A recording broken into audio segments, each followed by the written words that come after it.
Com here with Joe and Brian. Going to go back to the old format for a little bit until Brian's snarky enough that we have to kick him off the show again. We'll see how this goes, but anyways, it's Friday, April 15th. It's Good Friday for those who Happy Good Friday. For those who celebrate.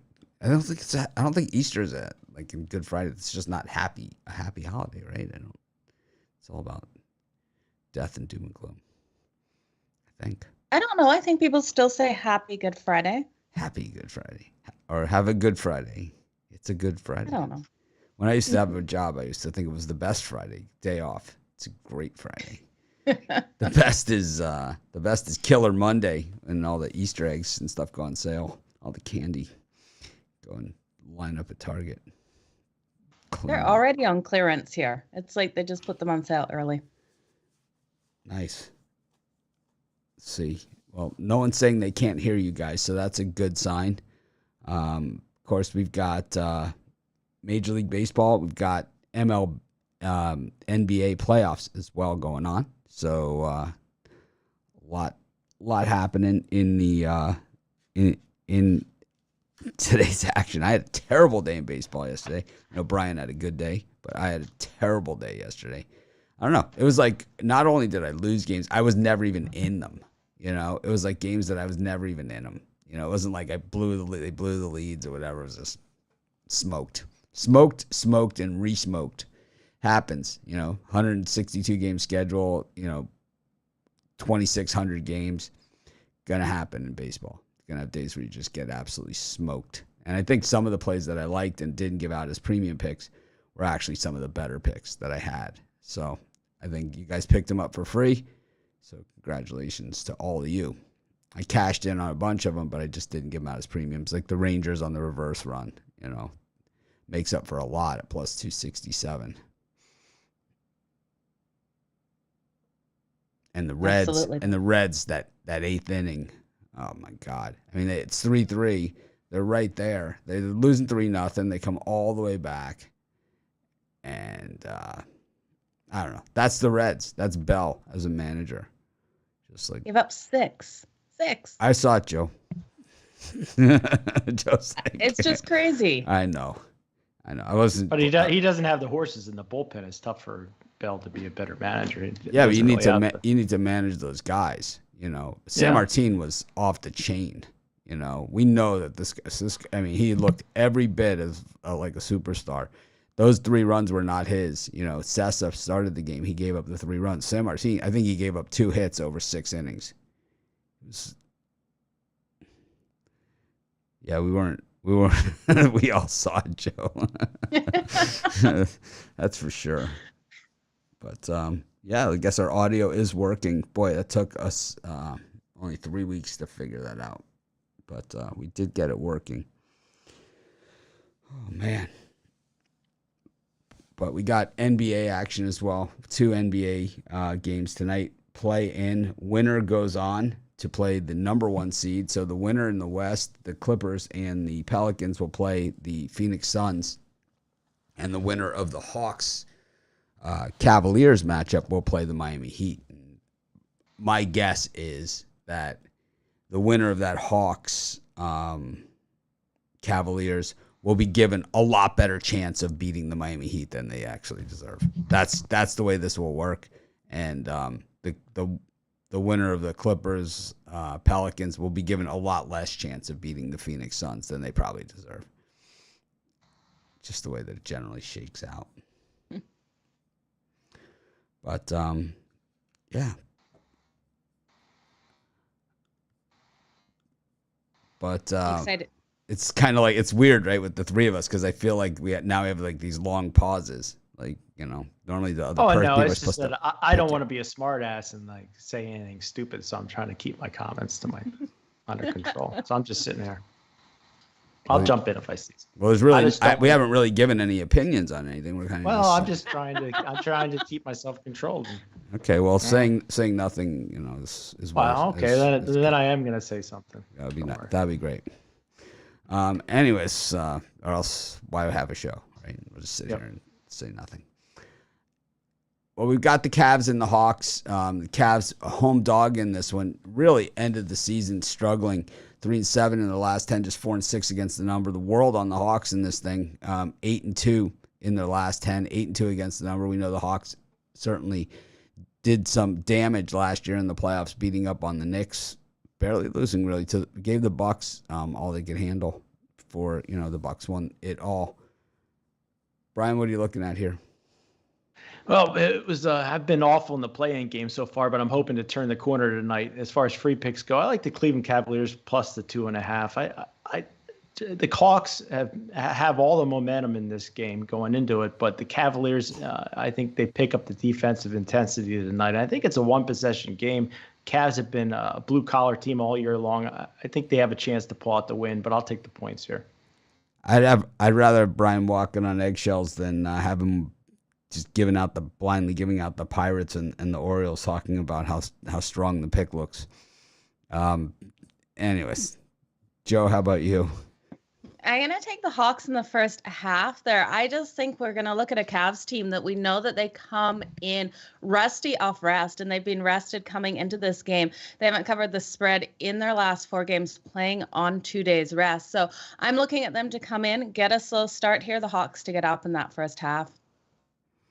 Yeah, the Hawks have been dominant in the first quarter and the first half. I gave it out just a couple minutes ago on 7 free picks. Took me about 5 minutes. Nice. I like the Hawks first quarter, but I'm kind of with Brian on the game. I think that the Cavs might be the play here. Just a lot of people on the Hawks.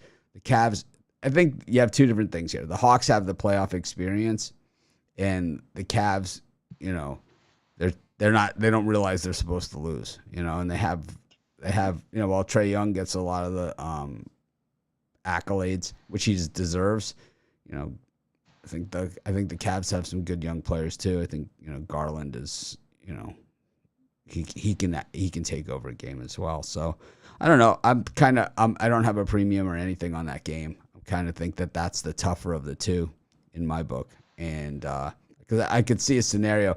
I could see why all the action is on the Hawks here. I mean, it makes sense, and I see it. I get it, but at the same time, it's like every play-in game has kind of gone to form. The favorite has, one favorite hasn't covered in all of the play-in games. Only one favorite hasn't covered, and that was the Nets at home. Go figure, against the Cavs. But all the favorites have won. So I think this is the one. This is the most likely spot where you see the outright upset. Yeah, and I think a lot of people are looking at their last game. We saw the last game between the Hawks and the Cavs, with the Hawks blowing them out 131 to 107.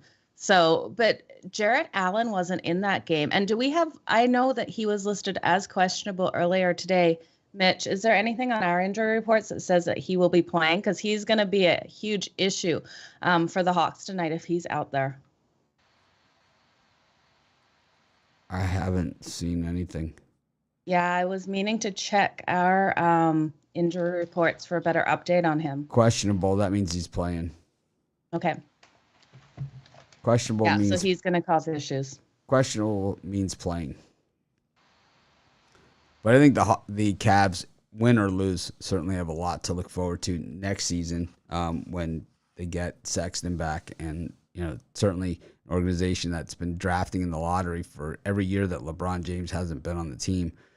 This team certainly looks like they at least have a solid foundation and are moving forward. So it'll be interesting to see if they're able to keep it up, or if they're just this year's version of the Knicks, where they cranked up the defense and got it rolling and made the playoffs, and then the next year the wheels fall off the cart because the offense isn't really there for the Cavs, and that's the issue. But the defense for the Hawks, It's certainly they give up 131 here. I don't think anyone's shocked either.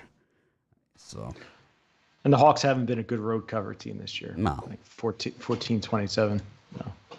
No, home court means something in the NBA, especially in the playoffs. We saw it in New Orleans, and we saw it in Minnesota, especially where they had the 10-point. They were down by 10. Towns fouled out, and they were able to rally in that game. Yeah, this should be a good game. Garland had 18 in that last meeting. I think they're going to need, I think when you look at the Hawks, the Cavs lineup, certainly they have what it takes here to get it done. Anyways, we'll move on to the Clippers and the Pelicans. Boy, the Pelicans, were they that impressive in that game? Was McCollum that impressive, or were they just playing the Spurs? I think that's what this comes down to. Brian, what do you think? Yeah, very good point there, Mitch. Yeah, I think in this game, I'm going to lead to Old Faithful here in a playoff situation. I'm going to take the under 216, 215 and a half here. I think if either team wants to move on, they're going to have to turn up the defense. And the Clippers at home, both these teams are really quite similar. They've lost key players, but they've battled through to at least have the chance to make the playoffs. And I think defense is the way to go. First team to 105 wins this game. So I'm going to take the under 216 and a half. Joe? Yeah, I hate this line right now at 4. I was hoping it would move down to 3.5 because I do like the Clippers at 3.5. At 4, I don't know if I can get on the Pelicans. I think the Clippers defense is just going to absolutely control this game and make it really tough on New Orleans in this one. So I guess I'll take the 4 with the Clippers. I think they get it done. I really do. I think they have a good game here, but I hear Brian on his under here because I do think that is a solid play with. I think the Clippers completely control this. In their last 3 games, they've held teams to 98.3 points per game. So they've been coming out so strong defensively. Yeah, I'm gonna take the under as well. I just think that what we've seen in these playoffs in general, the play-in, not really the playoffs, the play-in, is the refs are letting these guys play. So not a lot of foul calls, not a lot of there's no ticky-tack stuff going on here. So I'm gonna take the under as well. I also like the Clippers first half, first quarter. They've been straight money. We've been on the Clippers first quarter, I think, in my 7 free picks in just 5 minutes, I think, all season. And I think we've hit all of them. So it's like I'm gonna take it first quarter again. Clippers, I think we'll probably have to pay up like minus 130 or something, but well worth the price of admission. Gonna take the under. Brian, what are you selling today? I got my Friday Pound Zone 3-pack. I got 5 total plays today, but just 3 in that package there for $50 at pickdogs.com. Premium picks off 4-0 baseball day. Just one day doesn't mean anything. Going to try to keep it rolling tonight. I love the board in baseball today, so make sure you guys go check that out. How about you, Joe? I've got 2 in the NBA, and I also have 2 in the MLB. So go check it out over there. I couldn't get there with a hockey one, but I'll be giving out those free plays on Puck and Crazy. All right. What about you, Mitch? I got a bunch of picks. But I have for individual sale, I have 3-pack. I think I have a $15 one play for $15. I put out for baseball. That play's not in my 3-pack. I have a 3-pack. I have other plays for people that have long-term plans, and then I have 1 pick in the NBA. So I always put out, especially in baseball season, a lot of picks for people that have the long-term packages. It's kind of, I do my 3-packs the night before, and then in the morning when I wake up and can see things clearly, if I see anything that I really want to add, I usually will add it without making a package for it. So that's the difference between my long-term plans and buying the packages or individual picks. I do have that 1 pick for $15 for those that are interested in just dipping your toe in the water. Of course, guaranteed. Awesome. Now, as we move to Major League Baseball, we've got a bunch of teams that still haven't played their home openers yet. So a lot of these teams opening today. And I think it's been pretty interesting in baseball. No one looks unbeatable, that's for sure. And no one looks absolutely hideous. We don't have any teams that are starting the season 0-10, or no one's going to start like that.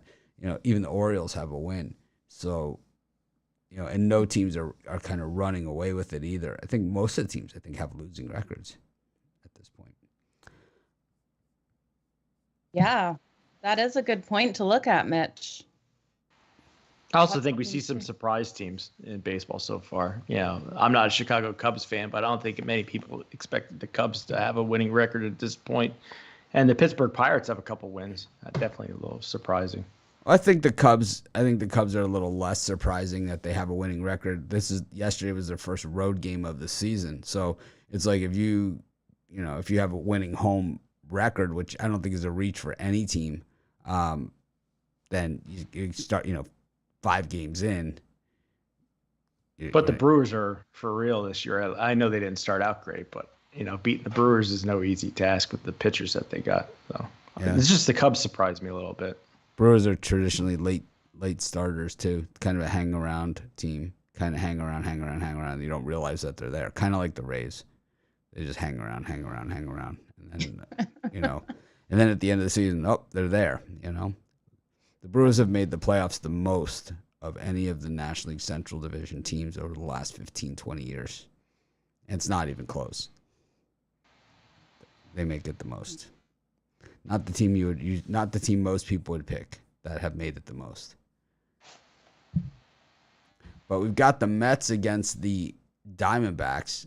Home opener at Citi Field. Chris Bassett getting the call for the home opener for the Mets. We've got Nick Pivetta getting the call for the home opener for the Boston Red Sox against Joe Ryan and the Twins. I think we might have a live dog there. And then we've got the Pirates up against the Nationals. Joe, any of these three? Yeah, I'm looking at a couple totals in these ones. Arizona and the New York Mets. I think I'm going to go under the total here. We've seen the under trend nice and strong. And we're looking at Chris Bassett for the New York Mets coming out here. Now, he has a career ERA of 3.43. This is the first game of the 3-game series, and I think both of these play it tight. We look at Zach Davies. He's sitting at a 3.2 ERA, and he had 2 strikeouts on the season so far. He had a really solid game in the last game he came out for. So I think this is one where the Diamondbacks probably struggle. I'd probably lean on the Mets. That money line is too high. I don't want to play the run line here, so I'm just going to go the under 8.5 in this one. And then I think we have an over between the Twins and the Red Sox. Twins probably will have a good day with Joe Ryan here. Maybe I just like his name because it's Joe, but Twins have normally struggled against the Red Sox, but I see them coming in here and playing a solid game in this one. So give me the over. I think the over has trended nicely. 4-1 in the last 5 meetings between these two as well. Brian? I hate to disagree with Joe on a total, but I think the Twins Red Sox goes under the total. Nick Pivetta isn't very good, but I think Joe Ryan's going to have a sparkling performance tonight. I just don't see him getting over that 10 total. And I will take the Washington Nationals over the Pittsburgh Pirates. Pirates got a convincing win yesterday, but I trust Eric Fedde more than I do Keller for the Pirates. So I'll go Nationals on the money line. I think the concern for me in that Red Sox Twins game and why I wouldn't give a total is because I think that Joe Ryan certainly has what it takes to shut down this Red Sox lineup. I know that Pivetta doesn't, but you got an 18-mile-per-hour wind blowing out to that short right porch in Fenway Park for a day game. It's going to be 70 degrees for this one in Boston. This thing sets up for 14-12. The way that I've been to those games at Fenway Park. I lived in Boston for quite some time, and I went to a lot of Red Sox games. So we have like some audio issue here. Did you guys hear it? Nope. All right. I don't hear anything. All right. Well, I hear you guys.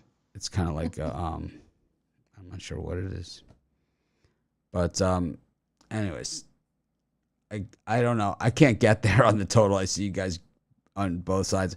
The only argument I can make to the under is that Joe Ryan, I think, is going to be large and in charge. But I don't know about that 18-mile-an-hour wind in that Twins bullpen either, blowing out to right, because that right field is just super short at Fenway.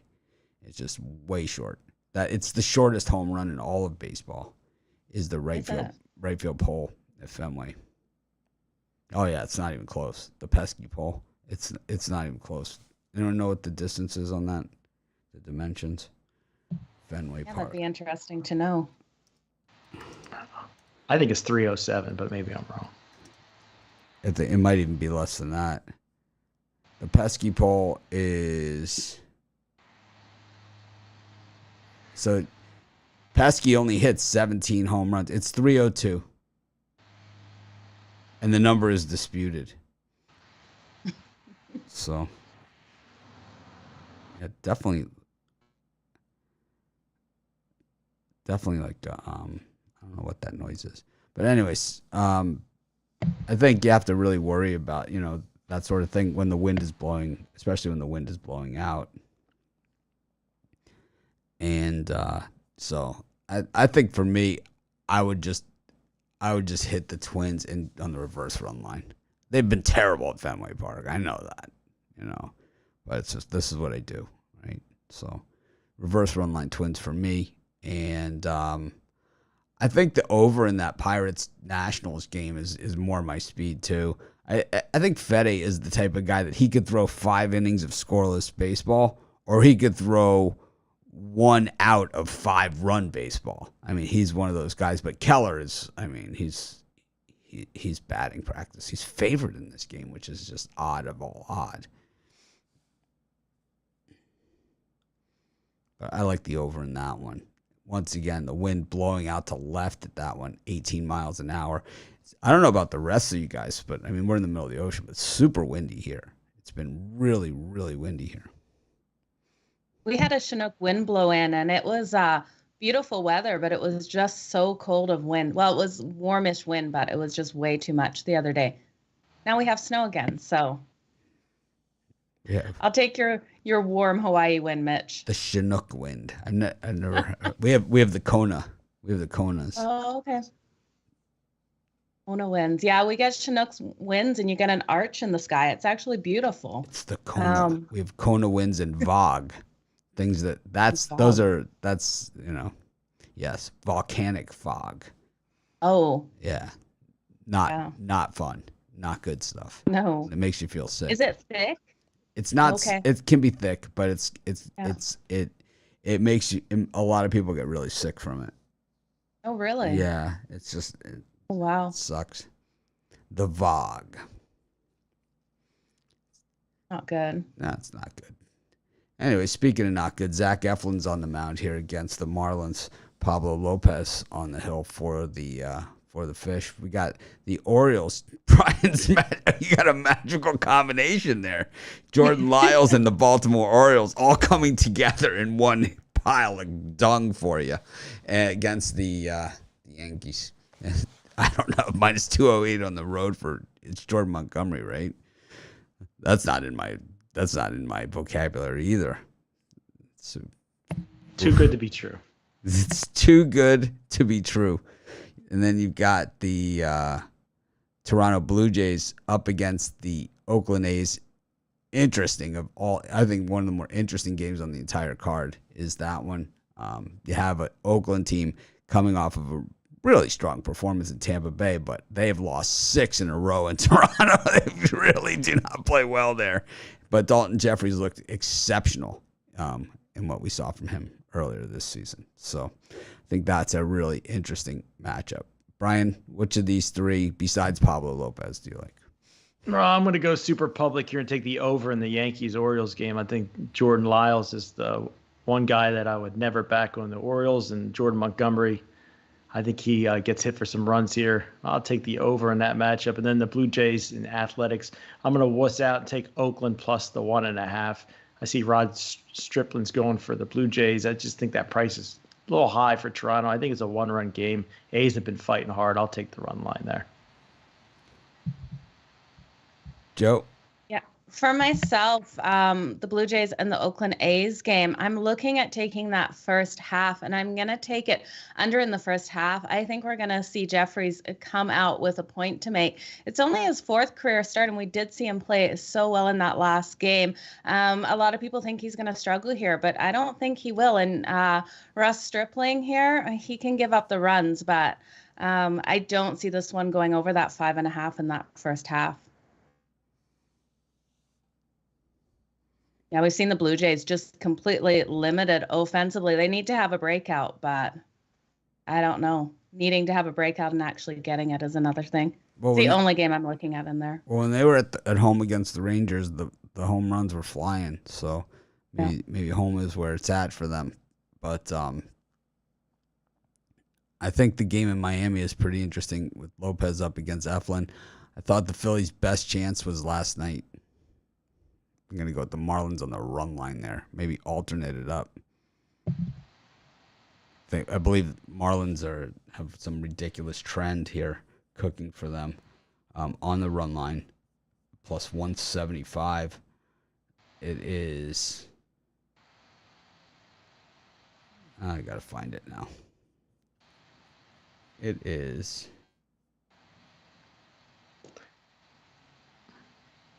let's see.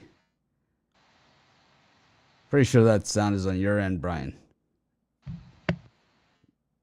Yep. It's probably my stupid computer exhaust. Yep, you got to move it away from your microphone.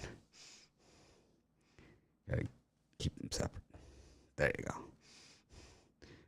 I don't think my arm's long. My arm's not long enough to push it farther enough away. But you got to get a longer cord or a towel to put over your computer, or a new computer, or it's a 1-year-old MacBook,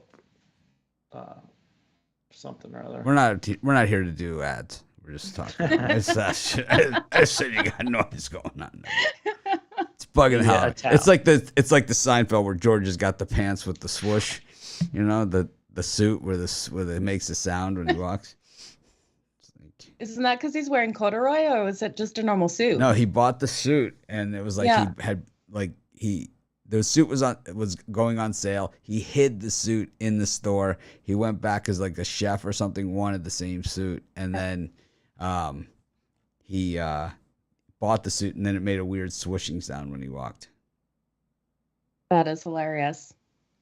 Man, I need to watch some more Seinfelds. I thought I watched all of them, but there's a lot that you reference now that I can't remember. Trying to find that Marlins. Oh, here it is. The Phillies have failed to cover the run line against National League teams 6 in a row. So, Marlins run line. And it was White Sox against the Rays. Got the Indians against the Giants. And you've got the Texas Rangers against the Angels. Brian, how about these three? Strong lean here to Dylan Cease and the Chicago White Sox. I'm a Cease guy. I think he's going to have a really good season, so I'm going to keep riding him here. Tampa Bay, this is the price that normally you'd love to be in at, but I think the White Sox keep up their home winning. And Texas Rangers and Angels, this is the price I'd like to bet the Rangers, but I'm a Reed Detmers guy. I just think the Angels need to start winning games, and I'll lean to the Angels here at minus 115. Joe? For myself, I agree with Brian leaning on the White Sox there. I'm also going to lean on the over in that one. I do think what we saw out of these offenses last year is they're just so deep, and 8.5 seems like a low total between these two, especially when their last 4 meetings have flown over the total.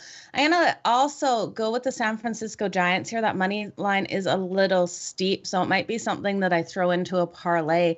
The Giants have just been so dominant against Cleveland, and the Guardians, coming in off a day's rest, have completely struggled. So I might also look at San Francisco in that first 5 if it's one of those, if we're getting better value in the first 5 for them to get the win there.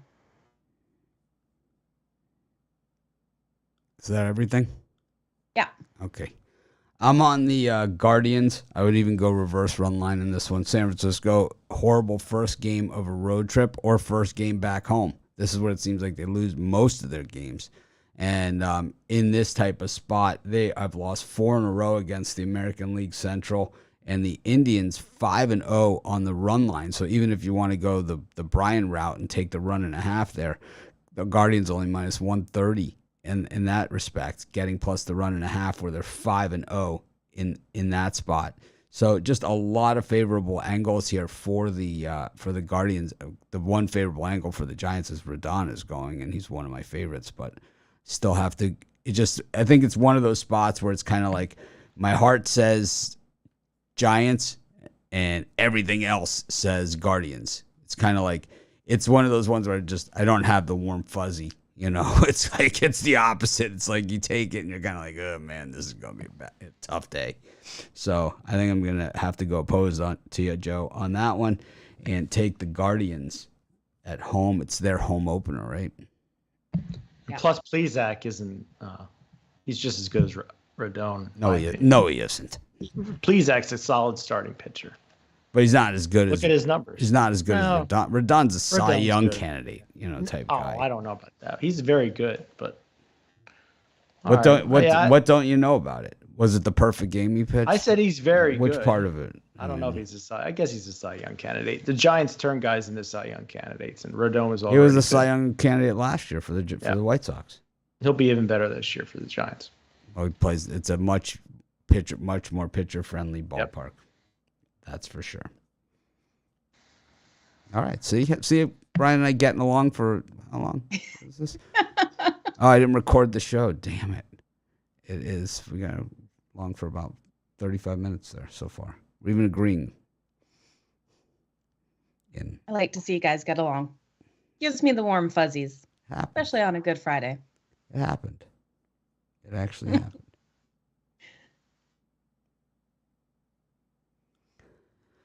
Let's see, what were the other games here? So, I like the White Sox against the Rays as well. I was not big on Dylan Cease in the first game, but maybe he's turned the corner.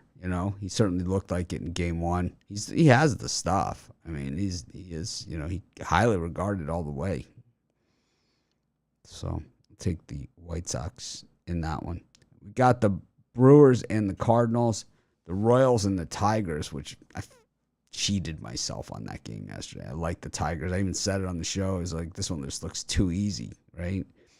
And it was too easy. And then Brian's Cubs against the Rockies. Marcus Stroman, another Brian guy, on the mound as well. Brian, who do you like in this one?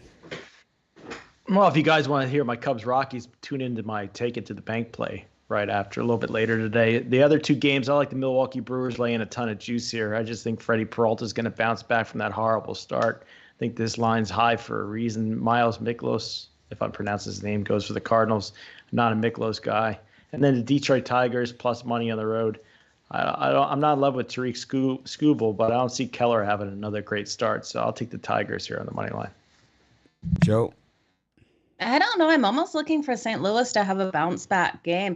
This is a game that I thought they would have done better in yesterday. They lost at 5-1 to the Brewers here. I think this is going to be a tight one. So give me St. Louis. I think they're worth a chance grabbing here. And then I like the under in the first 5 between the Cubs and the Rockies. I think with both these pitchers out, they're both strong, and we're going to see a lower scoring one, especially in this first 5. The under has been great in Colorado, hitting in 4 of the last 5 games in Colorado. So give me the under. First 5, not the full game. About you, Mitch? I like the Tigers' Tariq Skubal. I think if he doesn't throw the ball down the middle of the plate, he's generally pretty good. And I think that's where he gets into trouble, is he gives up the home run. So it's like, if he doesn't give it, we'll know right away. If he gives up the home run, they're gonna lose. If he doesn't, they're probably gonna win. I think I don't know what Brian's Take It to the Bank is, but I definitely will watch it, and I'm sure I can pick what it is without him saying it. But I think the Rockies bounce back. They've been pretty solid this season. Traditionally, a really strong home team, and while the Cubs have gotten off to a nice start, they are hideous against the West traditionally. I mean, it's not like 1 year they were bad against the West, or like when they won the championship, they were really good against the West. They've always been horrible against the West. So it only makes sense that they're horrible against the West here, with Marquez who looked really strong in his first outing of the year, beating the Dodgers, a much better team than he faces here. As far as that Brewers-Cardinals game goes, it was the Brewers beating the Cards yesterday was one of those games where it was like, it was an upset. I thought it was an upset, even though the Brewers were favored, but I wasn't surprised. You know, it was kind of like I had the Cardinals in that game. I didn't have a good feeling about it. You know, it was one of those games kind of like the Giants today. It's kind of like I don't have the Giants, but it's like if I did, I would not have a good feeling about it. It just doesn't seem right. You know, like it doesn't seem to be a great spot for them. At least yesterday didn't, and because the Brewers know these are the circle games. You know, for the Brewers, the Central is going to come down. I don't care what the Cubs are doing today. They don't have a team that can hold up over 162 game schedule. This division is going to be decided between these two teams, and they know, as you know, Pete Rose always said, it's the games in April that make those games in September and October all that much more important. And I think the Brewers put the hammer down here. Peralta might be the best number 3 starter in all of baseball. I think he shuts them down again. The Cardinals just look, when the Cardinals bats go dead, this is one thing about this team. When their bats go dead, they're dead. And that's what they looked like yesterday. They had no answers whatsoever. They had so many chances. I mean, That is true. Couldn't get it done. Against Woodruff, who had, you know, been, teams had batted around against him. I don't know. Maybe I'm just sad from yesterday. It was a hard day yesterday. It was a hard day. I haven't had one of those in a while. I haven't taken a beating like that. I haven't taken a beating like that since, I don't know, since the Wisconsin game against, who did they play? Colgate, Wisconsin, final seconds, and Duke against Cal State Fullerton. Those 2 games on the same day within 2 hours of one another.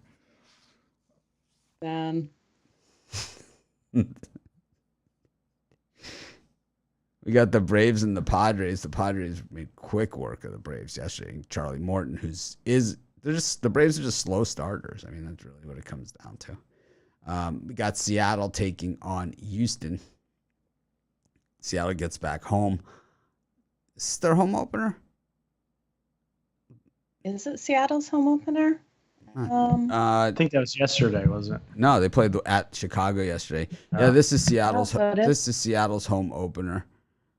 It's weird that it's a night game. So it's Cleveland, Seattle, Boston, Mets. All there's home openers today. It's weird though that you have a home opener as a night game, which both the Guardians and the Mariners do. Usually home openers are day games. Oh, really? Usually. I didn't realize that. Chances of all the home teams winning or home opening teams winning tonight? Doubtful. Yeah, doubtful. Chances of all the home teams winning. Let's hear it, Magic 8 Ball. We haven't pulled this out forever. Brian's back. The 8 Ball's back. Yeah, Lucky Penny shows up. Whoa. I might be going. It is definitely so. Okay, I'm going to parlay up that. I'm going to throw some I money got to on tell it. you, if Brian's crap day is Friday, we know that. So he said the opposite. It is the day to go against Brian is Fridays. Yeah. It's Plus usually yesterday. Fridays is always bet Rod, fade Brian. Oh, The rest of the week, it's every man for themselves. You know. Rod did spectacular yesterday. But Rod is really? Oh, so maybe it's not Rod Friday then. But Rod is generally Rod Fridays. Rod on Fridays normally that's his day. I have a good feeling about today, but I say that every day. So. I always have a good feeling, and as soon as that first game, if the first game of the day goes the wrong way, I always have a good feeling. Then I wake up. Good feeling, then you wake up. I like it. Anyways, any of these 3? Last 3 on the board, Joe? And I think these are a tough three here, especially with Seattle getting their opening game. I still think I got to go with Houston here. We've seen Houston play them so tight. I don't know. I want to see Seattle come out and get a strong game, but I think Houston just pulls it off. Maybe what I'll look at is taking Houston in the first five. I think we're going to see a stronger performance out of them to start the game. I could see Seattle maybe finishing it up. And then looking at the Atlanta Braves and the San Diego Padres, I know we saw just a complete blowout yesterday. The Padres getting a 12-1 win in the opener of this 4-game series. I don't know. I think I got to trust in the Braves to have a bounce back game. And I don't see it being such a high scoring one. I think we have a lower one. These teams normally trend to that under when playing in San Diego, going 5-2 in their last 7 to that under. I just can't see this being a 13-run game like we saw yesterday. I think it stays under this total of 8.5. I think it's gone too high. It's the only thing I got in here, Mitch. Brian? I think the Braves bounce back today.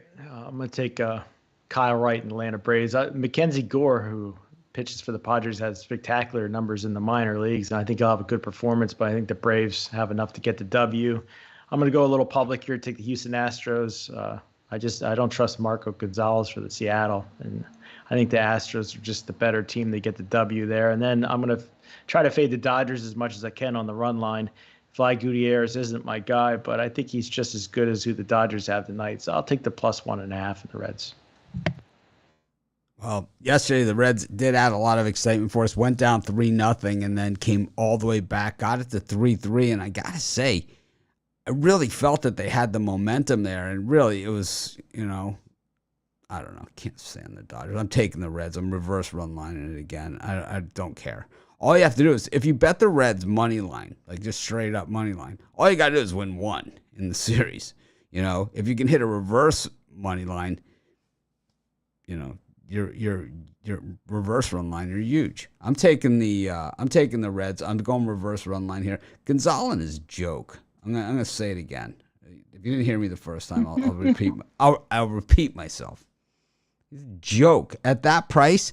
That's like Zach Eflin at -220, like we saw earlier this season. It doesn't make any sense whatsoever. It's like when Andrew Kashner got traded to the Red Sox and was -185.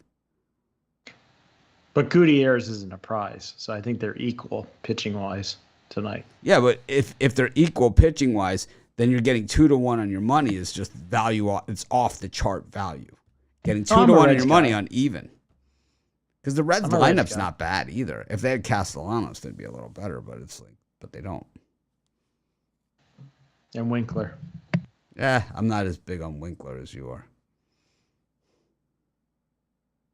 Not as big. All right. Let's see what we can get the red legs here on the reverse. On the reverse. -1.5 +310. I think that's solid. Nice money. It's good money if you win. I got my fingers crossed for it, Mitch. All right. Just make sure you uncross them at some point. Could get in the way of, I don't know, using scissors, things like that. Well, across this hand. I use my right for everything. Cross my left.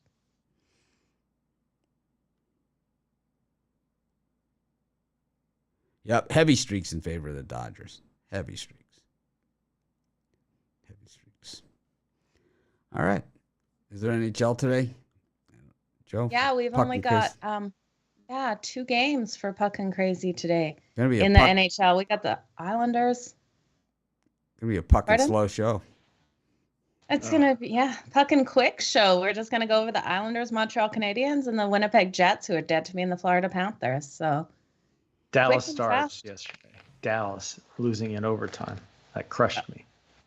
So I am upset. sorry to hear that. Bastards. They needed that win so bad too. Yeah. Fleury was just way too strong. The Predators were flat yesterday too. Yeah. And the Flames. The Flames. I know. I thought of you yesterday when I looked at the score and it was 5-1. I was like, oh, at least she's out having a good time. Right. So my absolutely play hit early in that first period because it was over 1.5 in the first period. And so it was tied up going into the second period, and Calgary just fell apart. Completely fell apart. It's like, we're done. Not playing anymore. And it's so fun. So when you're at the Calgary Flames game, when they score, the fire goes off like from the scoreboard and everything. So you get like this nice heat wave and warms you up, and we only got it once. So one of my college roommates is on the chat in the chat, Brian Hasey. So one of our really good friends was like a superstar college hockey player, and he would bring home all these hockey sticks, and he would take balls. Like he would take socks and tape them up with duct tape and make balls out of them. And we would play hockey inside the house in Boston.